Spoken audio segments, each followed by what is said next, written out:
Hello everyone, welcome to Nimbus Learning YouTube platform. आज हमारे साथ टॉपर स्टॉक में अवेलेबल हैं मिस्टर अजीत श्रीवास्तव, जिन्होंने यूपीपीएससी लेक्चरशिप के एग्जाम में रैंक 5 हासिल की है। तो आइए जानते हैं उनसे उनकी जर्नी के बारे में कि उन्होंने किस तरह से अपने इस जर्नी की शुरुआत की।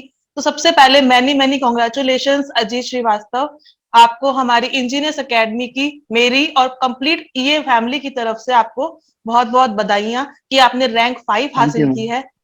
ओके, तो आप हमें बताइए कि आपकी जर्नी जो रही यूपीपीएससी पॉलिटेक्निक लेक्चरर तक किस तरह से शुरू हुई और कैसे आपने ये सफलता प्राप्त की। मैम मैंने 2018 में डिप्लोमा किया था। उसके बाद मैं आईआईटी लखनऊ से बीटेक कर रहा था और बीटेक के दौरान ही मैं अपनी जो कॉलेज की बीटेक कोर्स और जो गवर्नमेंट एग्जाम की तैयारी साथ साथ में कर रहा था।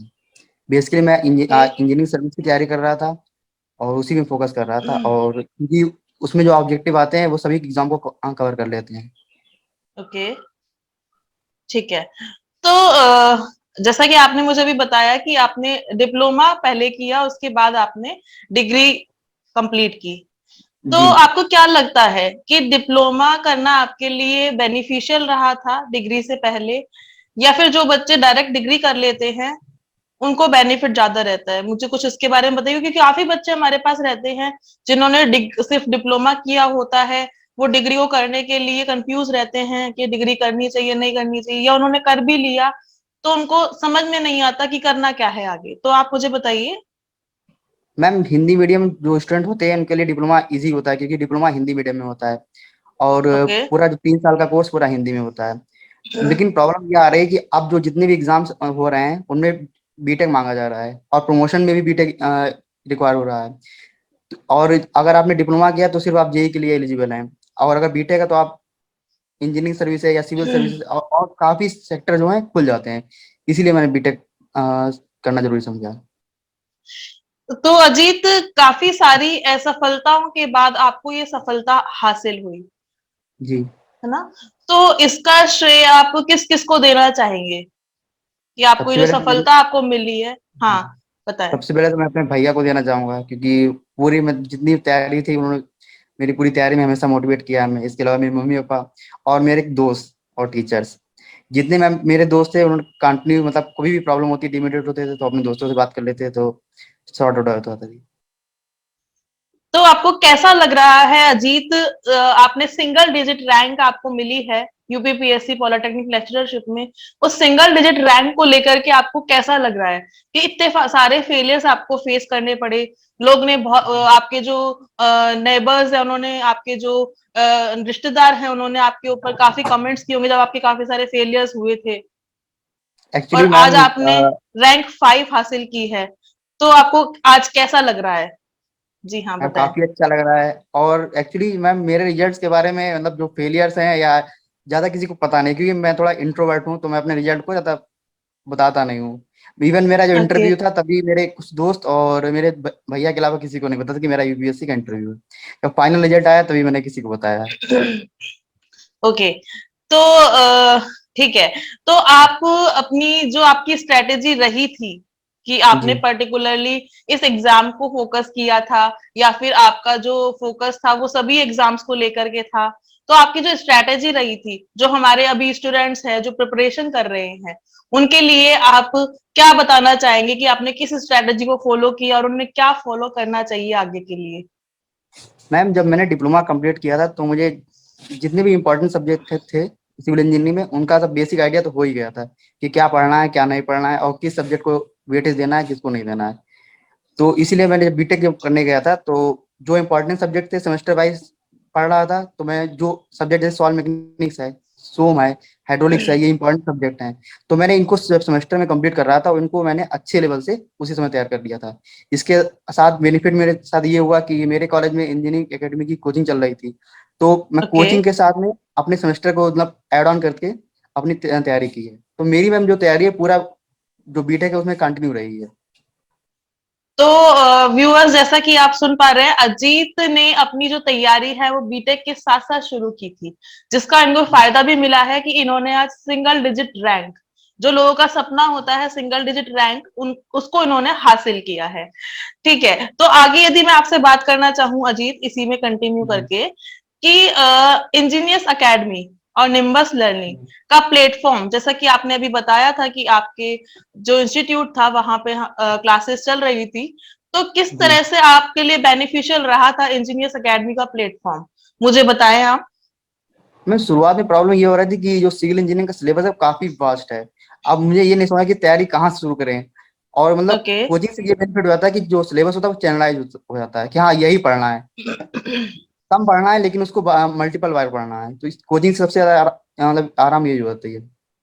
ओके, तो आपका कहना ये है कि कोचिंग हमारे लिए बेनिफिशियल इस तरीके से है कि वो हमारा जो सिलेबस है उसको थोड़ा सा, उसकी जो विड्थ है उसको थोड़ा कम कर देते हैं, उसकी जो वाइडनेस है उसको कम कर देते हैं। साथ ही में आपको जो अपनी प्रैक्टिस है वो मल्टीपल रिपीटेडली जी। आपको प्रैक्टिस करनी पड़ेगी। जैसा कि जी। आपने बताया कि आपने बीटेक के दौरान ही आपके कई सब्जेक्ट कवर कर लिए थे, जो आपके लिए बेनिफिशियल रहे। इससे मैं बेनिफिट मेरा ये भी था कि मेरे पास टाइम काफी अच्छा था, 3 साल गैप था। तो मैंने हर एक सब्जेक्ट को अच्छे से पढ़ लिया था।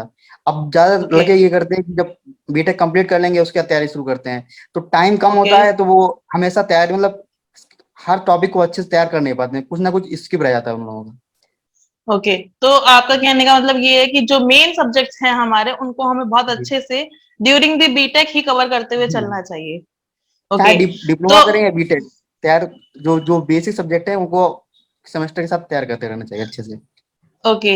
ओके, तो इसी में ही मैं आपसे ये जानना चाहती हूँ कि जो इंजीनियर्स एकेडमी का अभी इनिशिएशन हमने स्टार्ट किया है, इंटरव्यू जी। गाइडेंस प्रोग्राम, तो उसके चलते आपको क्या क्या बेनिफिट्स रहे, आपने कितने मॉक इंटरव्यूज यहाँ पर दिए, उनका आपको क्या बेनिफिट मिला, ये आप मुझे बताइए, मुझे और आपके जो स्टूडेंट्स हैं जो अभी प्रिपरेशन कर रहे हैं उनको बताइए।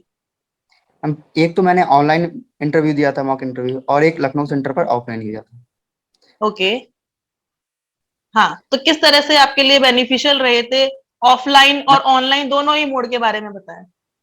मैम जब इसका रिजल्ट आया था लेक्चरर का, रिटर्न का, ओके। और मुझे समझ नहीं आया था इंटरव्यू की तैयारी कैसे करें, क्योंकि सिलेबस हम्म। काफी ज्यादा था और 1 महीने के अंदर तैयारी करना था। तो पहले मैंने अपने कुछ सीनियर से जो सेलेक्ट हो चुके हैं उनसे गाइडेंस लिया कि क्या करें। तो पहले उन्होंने मुझे बताया कि 2 से 3 सब्जेक्ट अच्छे से तैयार कर लो। तो सब्जेक्ट ओके। मैंने तैयार कर लिया था बट कॉन्फिडेंट नहीं आ रहा था। तो फिर ओके। जो निम्बस लर्निंग से जो ऑनलाइन जो मॉक इंटरव्यू थे, तो मैंने इसको रजिस्ट्रेशन किया, वो दिया। तो उस इंटरव्यू से मुझे ये समझ गया गया था कि जो बेसिक नॉलेज है वो तो मेरे पास है, बस बोलने का तरीके की प्रॉब्लम आ रही थी।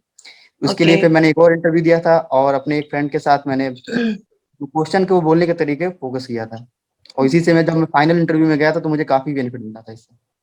अच्छा, तो आपने दो मॉक इंटरव्यूज, एक ऑनलाइन और एक ऑफलाइन, दोनों ही जी। आपने दिए थे। तो जी। आपको क्या लगता है स्टूडेंट्स को ऑनलाइन ऑफलाइन इंटरव्यू से कुछ फायदा मिलता है या ऑफलाइन से ज्यादा फायदा मिलता है, आप कुछ बताना चाहेंगे इसके बारे में। मैम ऑनलाइन या ऑफलाइन इंटरव्यू 1 या 2 दे देना चाहिए, उससे क्या होता है कि जो डर होता है वो खत्म हो जाता है, और ये पता चलता है कि क्वेश्चन को समझना कैसे है, बताना कैसे, एक क्वेश्चन को फ्रेम कैसे करना है। इंटरव्यू से ये फायदा हो जाता है। ओके, और वहां मतलब तो कि क्वेश्चन रैंडम ही होते हैं। हाँ, आपका कहना ये है कि जो भी स्टूडेंट्स प्रिपरेशन कर रहे हैं जिनका सिलेक्शन कहीं ना कहीं हो गया है और उनको जी। इंटरव्यू के लिए यदि प्रिपरेशन करनी है, तो डेफिनेटली उनको इंटरव्यू गाइडेंस प्रोग्राम ज्वाइन करना चाहिए, जिससे कि उनको अपनी हेजिटेशन को दूर करने में जी। जी। बेनिफिट मिलता है। ओके, जी। तो इसी में ही मेरा नेक्स्ट क्वेश्चन आपसे ये है कि आपसे जो वहां पर क्वेश्चंस पुट अप किए गए थे, जो आपके जी। इंटरव्यू के दौरान जो वहां पे क्वेश्चन आपसे पूछे गए थे, जी। एचआर प्लस टेक्निकल, तो थोड़ा बहुत ब्रीफ आप बताना चाहेंगे कि क्या क्या क्वेश्चन आपसे ब्रीफली पूछे गए थे, ब्रीफली बताइएगा आप थोड़ा सा। मैं वहां पर 3 मेंबर थे, एक चेयरमैन सर थे और 2 टेक्निकल एक्सपर्ट थे। तो चेयरमैन जी। सर ने मुझसे 1-2 क्वेश्चन पूछे थे, एक एचआर से क्वेश्चन पूछा था, और कुछ क्वेश्चन उन्होंने शॉर्ट जो फुल फॉर्म के पूछे थे। और जो ओके। टेक्निकल सर थे उन्होंने, एक टीचर ने हमसे हाईवे के क्वेश्चन पूछे थे, और जो दूसरे फैकल्टी थे उन्होंने सोम के और आरसीसी के क्वेश्चन पूछे थे। ओके, तो बेसिकली आपसे हाईवे पूछ लिया गया, स्ट्रेंथ ऑफ मटेरियल पूछ लिया गया, एंड और आपसे आरसीसी। आरसीसी पूछ लिया गया। तो व्यूअर्स जो भी आप देख रहे हैं, आपको पता है कि ये तीनों ही सब्जेक्ट सिविल इंजीनियरिंग की नींव हैं। तो जैसा कि आपको अजीत ने बताया कि आपको जो मेन सब्जेक्ट्स हैं उन पे फोकस रखना है, वहां से क्वेश्चन पूछे जा सकते हैं।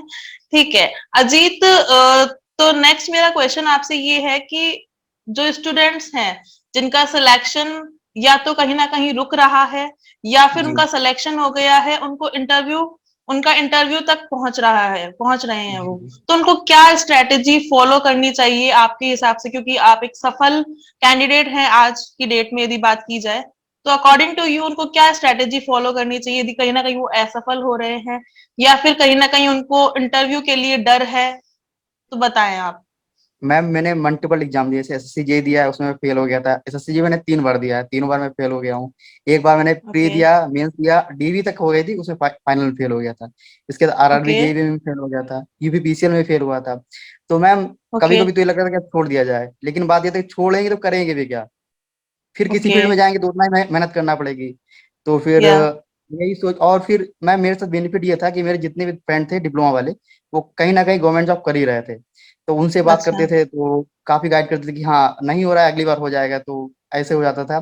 फिर जब इंटरव्यू में ये था कि मेरे कुछ फ्रेंड ने इंटरव्यू, मेरा मॉक इंटरव्यू लिया था, और फिर आपके यहाँ जो 2 इंटरव्यू मैम ने दिए हैं ऑनलाइन, तो उनसे काफी बेनिफिट हो हम्म गया था। ओके पढ़ते रहिए, फाइनली हो जाता है। ओके। तो स्टूडेंट्स देखिए, जैसा कि अजीत का कहना है, अजीत ने जो स्ट्रैटेजी फॉलो की वो उन्होंने आपको बताई कि आपको कंटिन्यूअस पढ़ाई करते रहना है, फेलियर्स चाहे कितने भी आए आपको स्टॉप नहीं होना है, आपको अपनी मेहनत में कमी नहीं आने देनी है, मेहनत करते रहिए, सफलता डेफिनेटली आपके एक दिन कदम चूमेगी। सही बात है अजीत?